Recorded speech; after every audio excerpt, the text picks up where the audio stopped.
I'm Fletcher Rhoden, and this is Quotes and Quips. Today, words of wisdom from Eleanor Roosevelt. Quotes and Quips is brought to you by my website, FletcherRhoden.com. That's where you'll find links to my Amazon.com author page. That's where you can buy my books in paperback or for Kindle or in audiobook format. And there is a link to my Spotify artist page where you can download my music. Last year I had a 4-album series called Quadrilogy. This year I have a brand new pop album called I'm Possible. Now you can download those and my other albums on sites all over the internet. But at my website, there's music you can get there free and exclusively. So check it out. Okay, so Eleanor Roosevelt, former First Lady of the United States of America, gave us these words. No one can make you feel inferior without your consent. No one can make you feel inferior without your consent.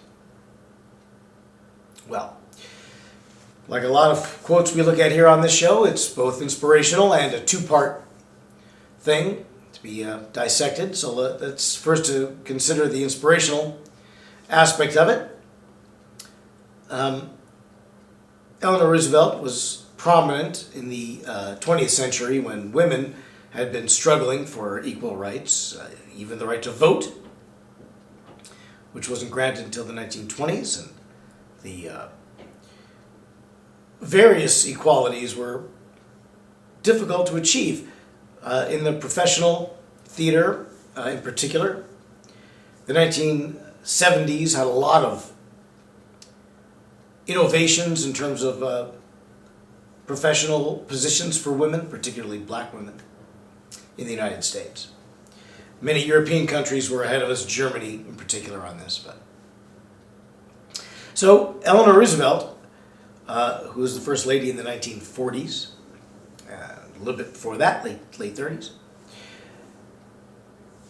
most of the 30s actually, she had seen an America where people were made to feel small, inferior. A world where, particularly in World War II, when the Jews were made to feel small, lesser than, inhuman, unhuman. And at home, anti-Semitism thrived, as did a kind of misogyny. It was widespread. It wasn't known then as misogyny. It was just the American dream. But now, of course, things have changed. Eleanor Roosevelt knew what was true then is also true now.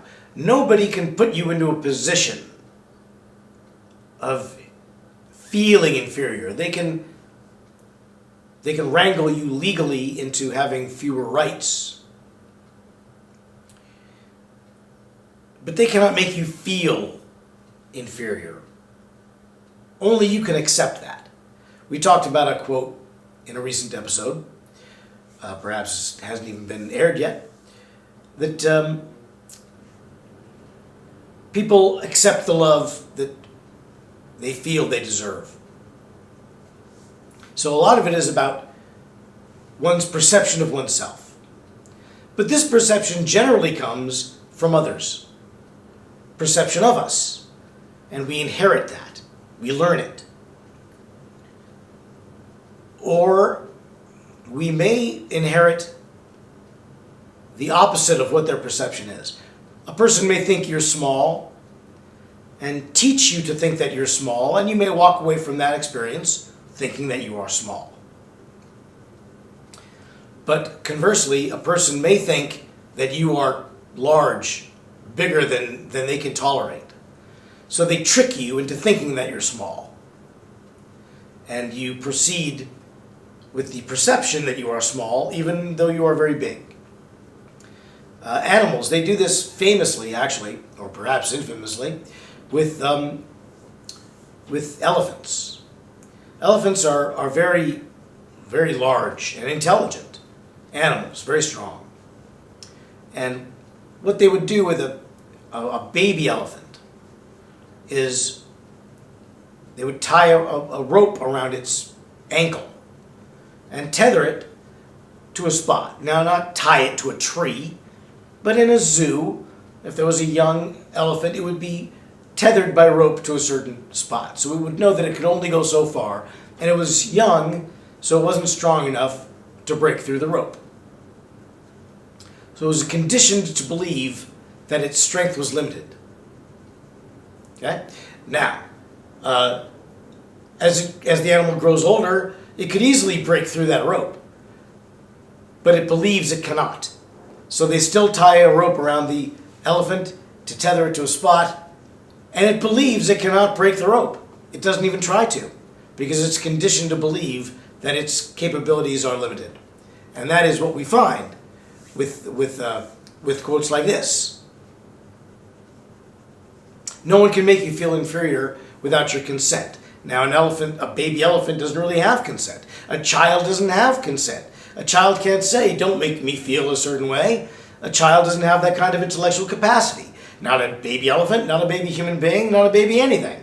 Nobody can just say, don't tell me how to think and feel. I'm 17 months old. 17 months old, no matter what animal you are, you're learning and growing and learning what you're told, learning what you're taught. So basically, we may lack consent as youths in our youth, but as we grow older, we must abandon that youthful innocence and assume the responsibility and not let people make us feel small by virtue of our own resistance. One has to, in adulthood, assume the power to resist that, to level consent. You can't have consensual sex until you're a certain age in some parts of this country, United States of America. In some parts, that age is dangerously low. But there is an age of consent. And without consent, without being of that age, without consent, you can't do things. So what Eleanor Roosevelt is telling us is that without our own consent, we cannot be humiliated or degraded. I would say that history contests that, but it is certainly an inspirational and wonderful sentiment. Thank you, Eleanor Roosevelt, for sharing it. It resonates as well today as it did in your own time, I'm sure. It's almost 100 years later, so we remember you, and thanks for that. I hope you remember me next Monday when I'll be here with another show. I'm here every Monday on this YouTube channel.